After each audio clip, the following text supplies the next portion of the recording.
পার্লামেন্টের সরকারের কথায় জাতীয় পতাকা উঠে না, নামে না। শাহবাগের সরকারের ভুয়া সরকারের কথায় পতাকা উঠে আর নামে। সেদিন আমরা দেখলাম একবার নয়, দুবার নয়, একদিন নয়, দুদিন নয়, এক সপ্তাহ নয়, 2 সপ্তাহ নয়, মাসের পর মাস রাষ্ট্রীয় পৃষ্ঠপোষকতায় সেই সন্ত্রাস চালিয়ে যাওয়া হয়েছে। তারা মাঝে মধ্যে ফোনা তুলে ফুসফাস করার চেষ্টা করেন। যেই জাতি আপনাদেরকে উচিত শিক্ষা দিয়ে তাড়াতে পেরেছে, সেই জাতি আপনাদের ফোনাও একদম গুঁড়া করে দিতে পারে। একজন আক্রাসী মাফিয়া মাদারের নির্দেশে সেদিন লগি বইটা নিয়ে তার গুন্ডারা রাস্তায় নেমেছিল। তারাই তার নির্দেশে হত্যা করেছিল। এই মজলুম পরিবারগুলো সেদিন বিচার চেয়েছিল, আদালতে বিচার দায়ের হয়েছিল, কিন্তু ক্ষমতার গরমে সেই বিচার তারা খেয়ে ফেলেছে। আমরা কথা দিচ্ছি, এই বিচার আবার ফিরিয়ে আনা হবে ইনশাআল্লাহ। বাংলার জমিনে আবার তাদের বিচার হবে ইনশাআল্লাহ। এর পরবর্তী পর্যায়ে শাহবাগীদের দাবিতে যাদেরকে হত্যা করা হয়েছে, খুন করা হয়েছে, তাদেরও বিচার আবার ফিরিয়ে আনা হবে ইনশাআল্লাহ। আর যে সমস্ত শাহবাগীরা সেদিন বাংলাদেশকে চ্যালেঞ্জ করে পাল্টা সরকার গঠন করেছিল, জনগণ তাদেরও বিচার চায়। অবাক, এক দেশে 2 সরকার। এক সরকার বসে আছে পার্লামেন্টে, আরেক সরকার বসে আছে শাহবাগে। পার্লামেন্টের সরকারের কথায় জাতীয় পতাকা উঠে না, নামে না। শাহবাগের সরকারের ভুয়া সরকারের কথায় পতাকা উঠে আর নামে। সেদিন আমরা দেখলাম একবার নয়, দুবার নয়, একদিন নয়, দুদিন নয়, এক সপ্তাহ নয়, 2 সপ্তাহ নয়, মাসের পর মাস রাষ্ট্রীয় পৃষ্ঠপোষকতায় সেই সন্ত্রাস চালিয়ে যাওয়া হয়েছে।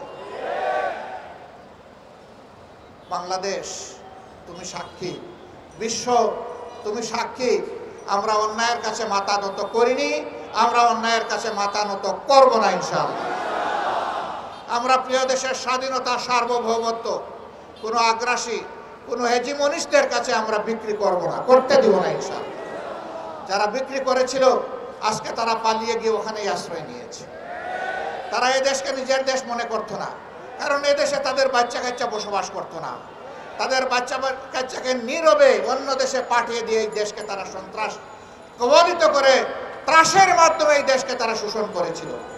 তারা মূলত প্রতিশোধ নিতে এসেছিল। আপনারা জানেন কিসের প্রতিশোধ? আমি জিজ্ঞেস করি, সেদিন আপনার পিতাকে কারা হত্যা করেছিল? যারা 71-এর রণাঙ্গনে বুক চিতিয়ে যুদ্ধ করেছিল, তাদের হাতে আপনার পিতাকে নিহত হতে হলো। আপনারাই জবাব খুঁজেন, এর জন্য দায়ী কারা? কারা সেদিন ব্যাংক লুটেরা ছিল?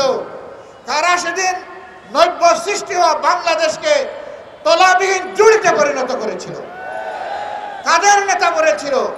ডাইনে যাদের দিকে তাকাই তারাও ছোট, বামে যাদের দিকে তাকাই ওরাও ছোট, সামনে যাদের দিকে তাকাই ওরাও ছোট, পেছনে যাদের দিকে তাকাই ওরাও ছোট। কাদের নেতা বলেছিলেন? কাদেরকে বলেছিলেন উদ্দেশ্য করে? সেই জবাব আজকে তাদেরকে খুঁজতে হবে। কাজেই প্রতিশোধ জনগণের উপর নয়, প্রতিশোধ নেন আপনাদের অপকর্ম সংগঠনকারীদের উপর। আশ্চর্য বিষয়, তারা বাংলাদেশটাকে টুকরা টুকরা করে, বিভক্ত করে, হানাহানি, হিংসার রাজত্ব কায়েম করে পালিয়ে গিয়ে এখনো বাংলাদেশকে তারা স্থির থাকতে দেন না।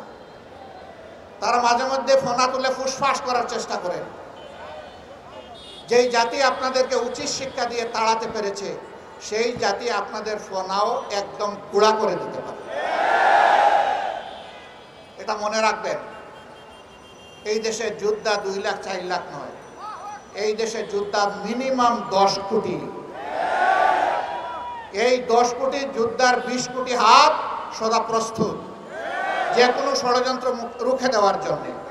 আমরা আল্লাহ তাআলার সাহায্য চাই, আমরা যেন অন্যায় এবং অসত্যের বিরুদ্ধে আপোষহীন লড়াই করতে পারি।